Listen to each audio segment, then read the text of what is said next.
It was another one of those nights where Logan was so engrossed in his work that he barely acknowledged my presence. Dinner was nothing more than an endless monologue about upcoming projects at the firm, and yet another cycle of back-to-back meetings. As I sat at the table, I felt invisible.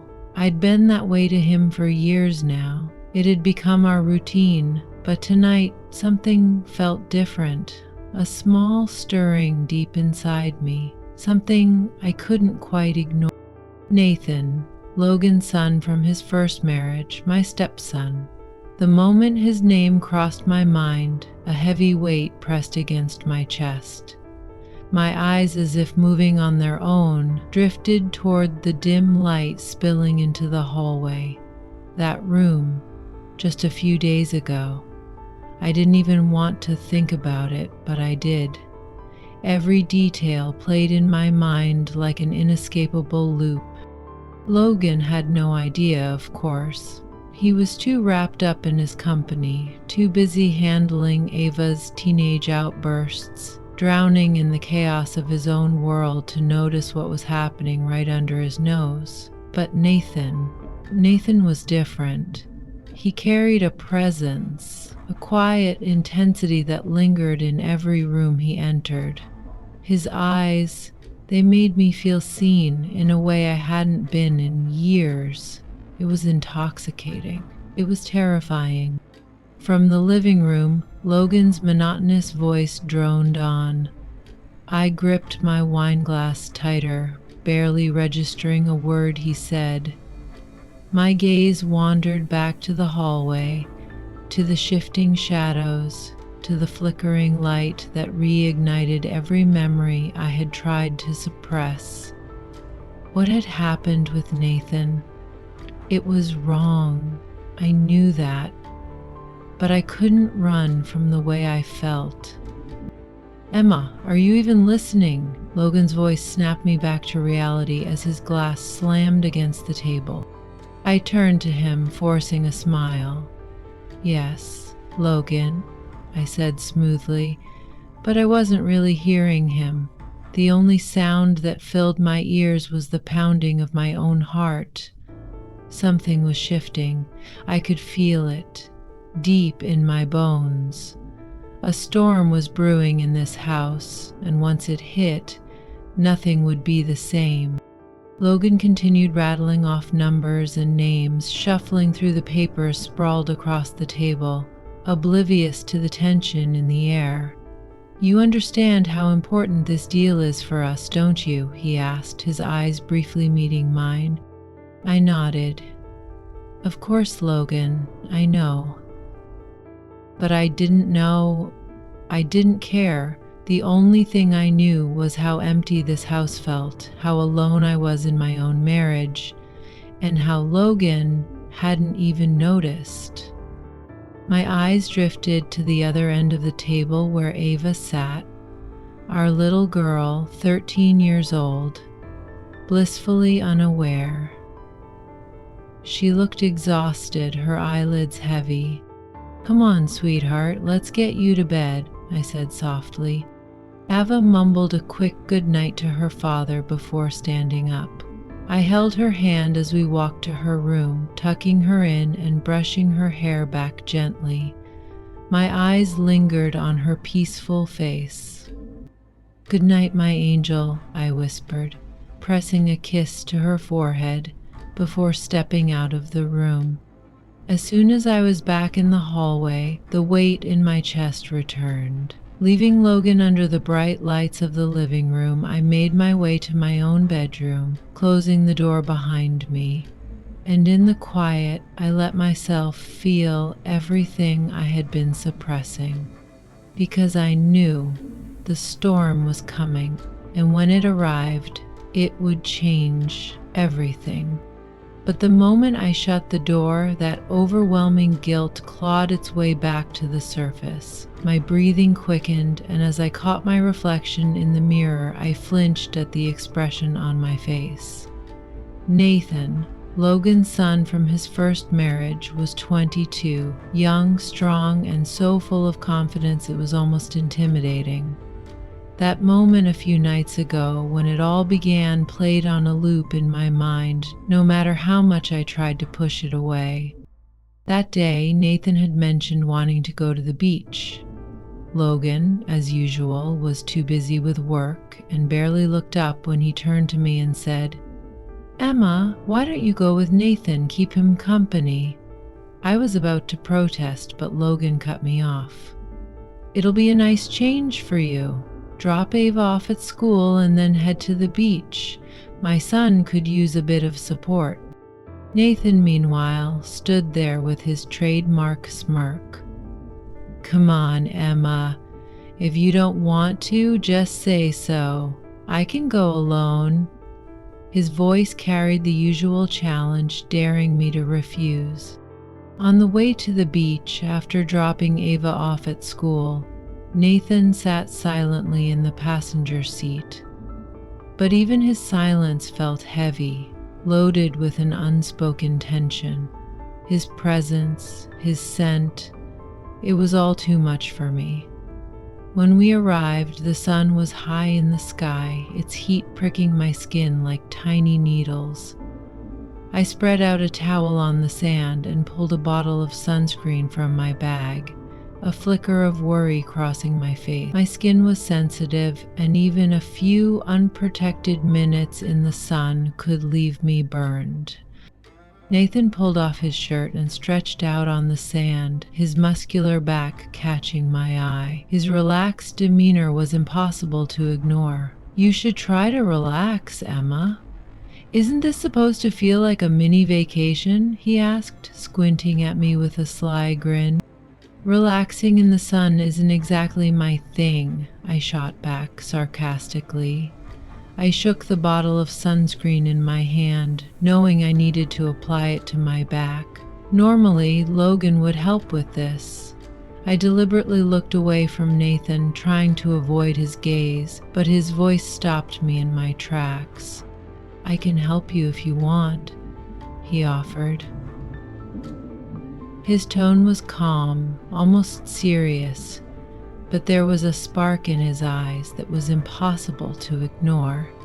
"No need," I snapped quickly, but as the sun started to sting my back, I found myself hesitating.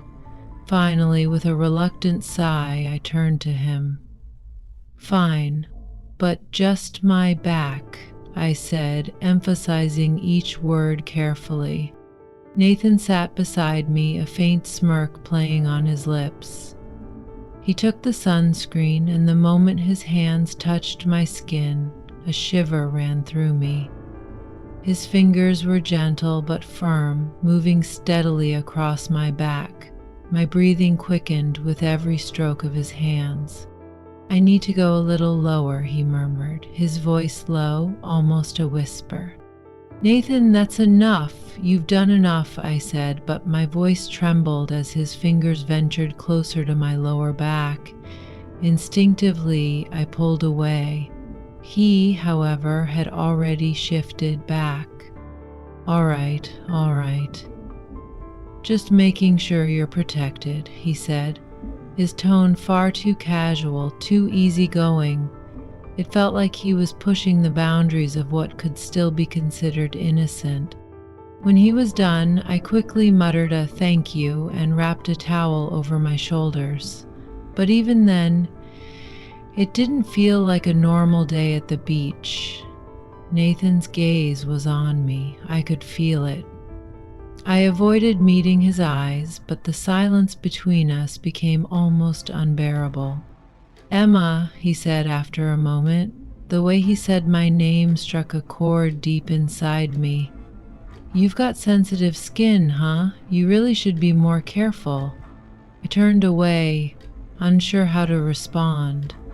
The weight of that day lingered, settling deep inside me like an anchor, and no matter how much I tried to convince myself otherwise, I knew things between Nathan and me had changed forever. How could such a simple comment make my heart race like that? What was this strange feeling creeping over me? I quickly fixed my gaze somewhere else and gave a small nod, hoping that would be the end of it. But I was wrong. I couldn't have imagined how this moment would linger like a shadow over me, how it would replay in my mind again and again, or where it would eventually take me. Nathan's brief touch on my back kept resurfacing in my thoughts. The tension in that moment had been thick and heavy, just like the air around us. I closed my eyes and took a deep breath, trying to shake it off, but something inside me stirred. It was as if I had buried something deep down, and now, no matter how much I tried to suppress it, it was clawing its way back to the surface. That night, exhaustion claimed me quickly, dragging me into sleep like a drug. But that touch, that spark, wouldn't leave my mind. Just thinking about it brought back the exact sensation, the way my skin had tingled under his fingertips, the way my breath had hitched in my throat. The memory wrapped around me, refusing to let go. The next morning, as I made breakfast, everything in the house seemed normal. Logan was already at work, Ava was in her room, and the only peaceful moment I had was the silence that filled the house. Yet, even in that quiet, the tension from the day before crept back in. Nathan. Thinking about him made my stomach twist with something I couldn't quite name. Guilt, unease, maybe something more. Suddenly, a sharp noise shattered the stillness.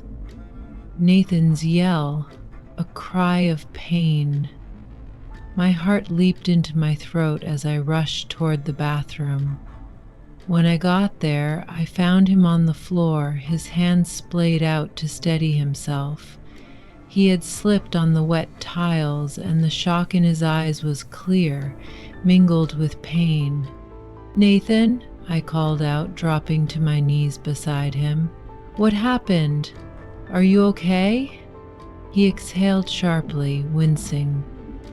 "I'm fine, just my foot. I slipped."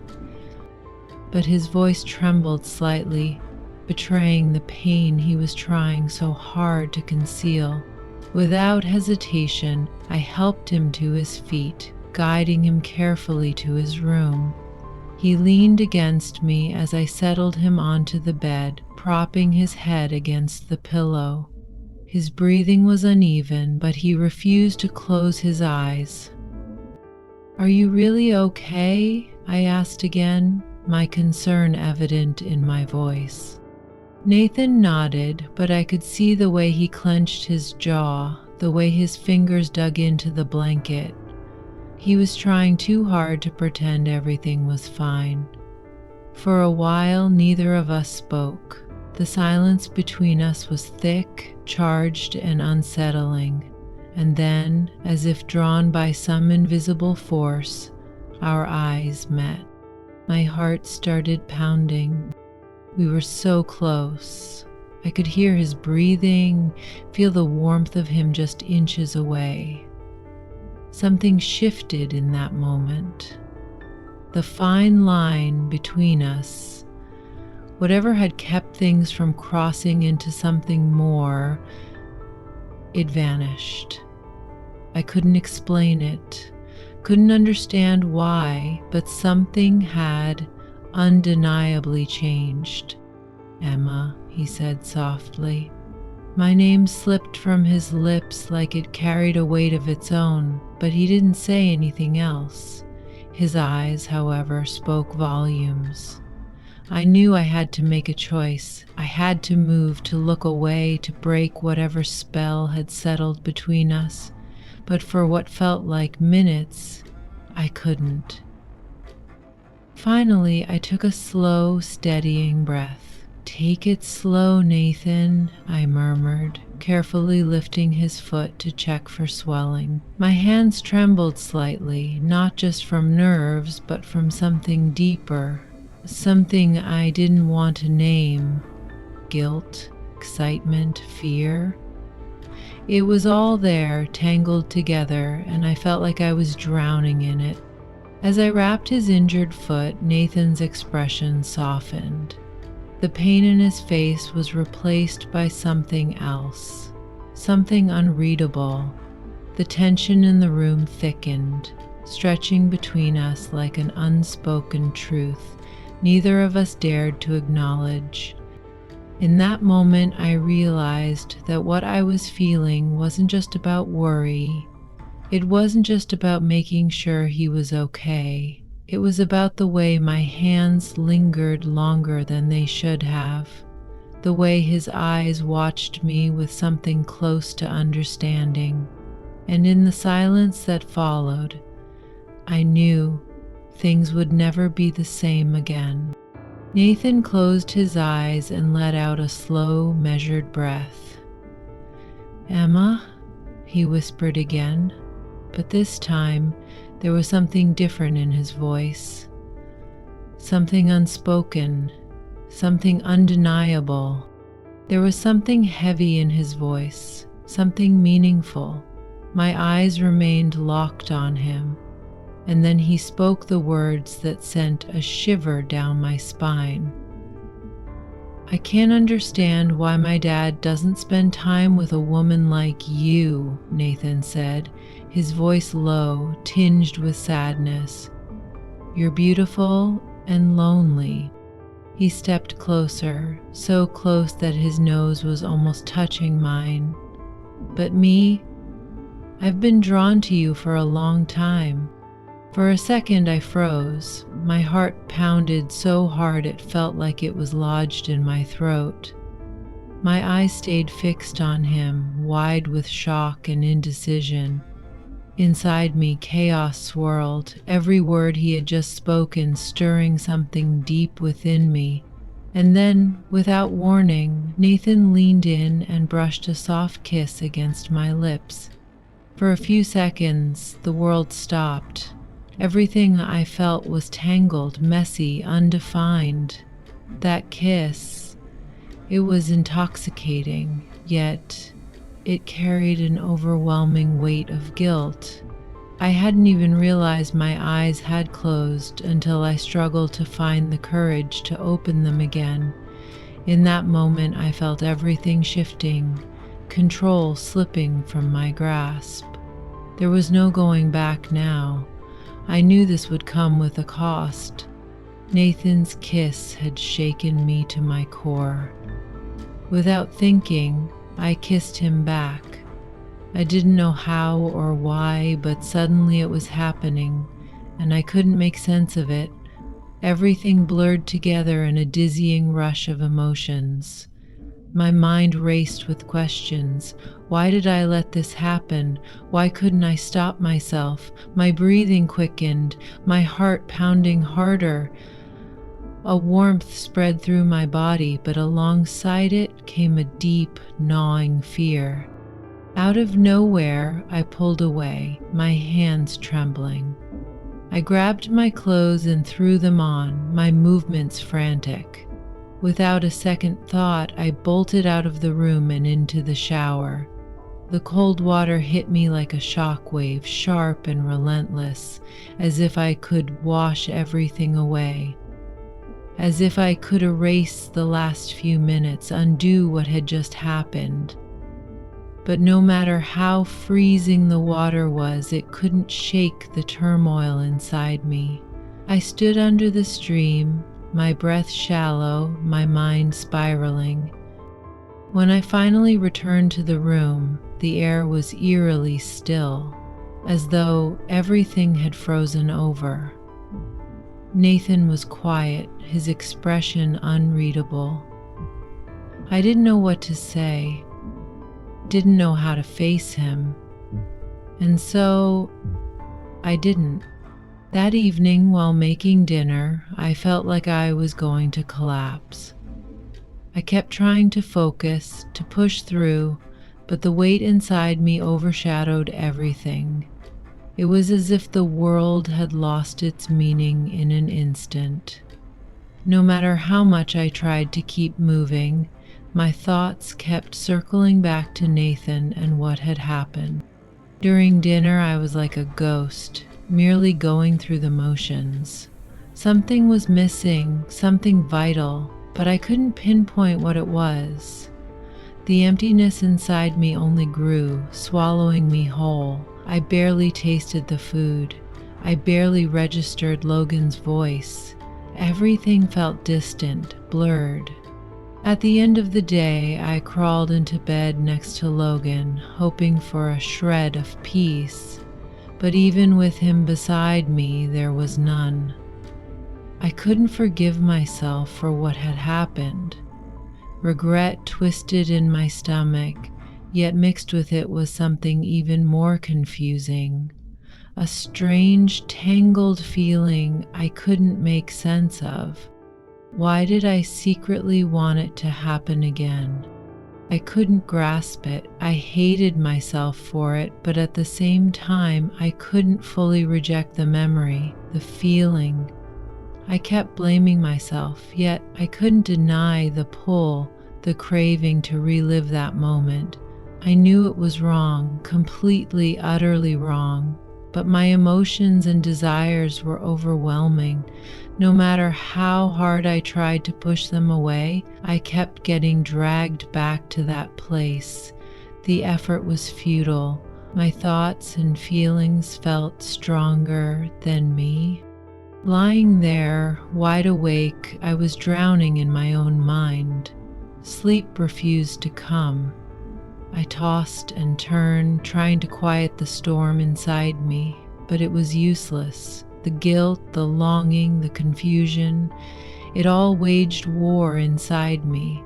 I didn't know how to fix this. I didn't even know if it could be fixed. My mind was a mess, a tangled web of emotions I couldn't untangle. I felt lost, trapped between what I felt and what I knew was right. I didn't trust myself anymore, because no matter how much I tried to resist, I kept slipping further and further. And that's why I'm sharing my story with you. Maybe someone out there has an answer. Maybe you can see something I can't. Maybe you've been through something similar or know someone who has. I don't know. But before it's too late, I'm searching for a way out. Please, if you have any advice, if you've faced something like this or know someone who has, I want to hear from you. And if nothing else, let this be a warning. Loneliness can drag you to places you never imagined you'd go. Don't let it pull you under the way it did to me. Before your whole world falls apart, recognize the signs, because once you cross that line, there's no going back. Thank you for listening. Please share your thoughts, like this video, and subscribe for more content. I need to know I'm not alone. Sometimes the worst betrayals aren't against others. They're the ones we commit against ourselves.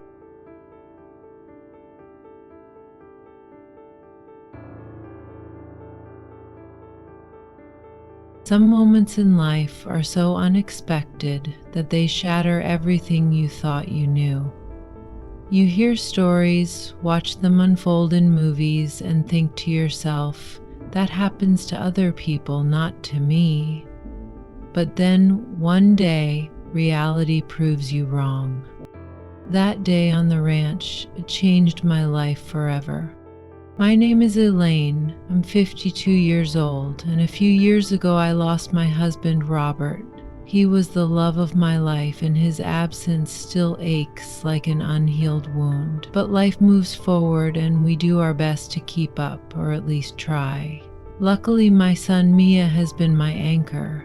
He's 30, brilliant, kind-hearted, and dedicated to his work as a software developer. He recently got married to Alexis, a vibrant and ambitious woman who shares his passion for life. They've been together for 4 years now, and I've never had a reason to doubt their happiness. But sometimes the most shocking revelations begin when everything appears to be perfect. A few weeks ago, I decided to visit my family's old ranch. It was more than just land to me. It held the echoes of my childhood and memories of the life Robert and I built together. Since his passing, the place had been neglected, so I decided it was time to restore it. I invited Mia and Alexis along, hoping to blend work with a bit of family bonding. At first, everything seemed normal. When Mia and Alexis arrived, they were as cheerful and affectionate as always. Mia was ready to help with repairs, and Alexis, with her usual lively energy, jumped right in. But something was off that weekend. Something I couldn't ignore. It began subtly. A glance held a second too long. A silence that felt heavier than it should. A moment of hesitation that made no sense. From the outside, it was nothing, barely noticeable. But I saw it. I felt it. At first, I convinced myself I was imagining things. Maybe I was overanalyzing. Maybe my loneliness was clouding my judgment. But no, my instincts weren't wrong. That weekend, everything changed. The morning started like any other. The ranch had its endless demands: repairs, cleaning, organizing. Mia was busy fixing a broken fence on the far side of the property, and every now and then Alexis would call out to him. But instead of his usual patience, he responded with clipped words and distracted nods. Inside, I took to dusting off the bookshelf, lost in the pages of forgotten novels and family keepsakes. That's when I sensed it again, the feeling that something was shifting, that something was slipping through the cracks of our ordinary lives. I turned around and there was Alexis, standing in the doorway, watching me with an expression I couldn't quite place. It wasn't discomfort, nor was it sadness. It was something deeper, something unspoken. "You okay?" I asked, keeping my tone light. She hesitated before answering, then nodded. "Yeah, just thinking." But it was more than that. I could feel it in the way she lingered, in the way her eyes flickered, with a hesitation that felt almost like longing. The weight of that weekend settled into my chest like a secret waiting to be uncovered. And as the days passed, I realized something I never could have imagined. That weekend, something between Alexis and me shifted. It was hard to put into words, even harder to understand. But what I do know is that for the first time in my life, I regretted returning to the ranch. Because that day something happened that changed everything. "Mom, is everything okay?" Mia called from the porch. I waved at her through the window and called back, "Everything's fine, sweetie." And it was fine, or at least it seemed that way. But just then Alexis walked in. He wore a gray t-shirt, his hands tucked into his pockets, carrying that usual air of confidence. Stopping in the doorway, he fixed his eyes on me. "You're really getting into this, Elaine," he said with a smirk. "Someone has to," I replied with a shrug, sliding an old book back onto the shelf. Dust floated in the beams of sunlight, catching my eye as I glanced toward the top shelf. It must have been years since it had last been cleaned. Without much thought, I dragged the ladder over and propped it against the bookshelf. Instead of leaving, Alexis stayed where he was, lingering in the middle of the room. As I climbed the ladder, I muttered under my breath, "Just need to stretch a little higher." That's when it hit me. I was wearing a light skirt. The realization sent a flicker of discomfort through me, knowing Alexis was standing right below. I kept my focus on the top steps of the ladder, trying to ignore the way his presence unsettled me. Still, I couldn't help but glance down for just a second. His eyes were on me. As I reached for the dusty books, Alexis's voice rose from below.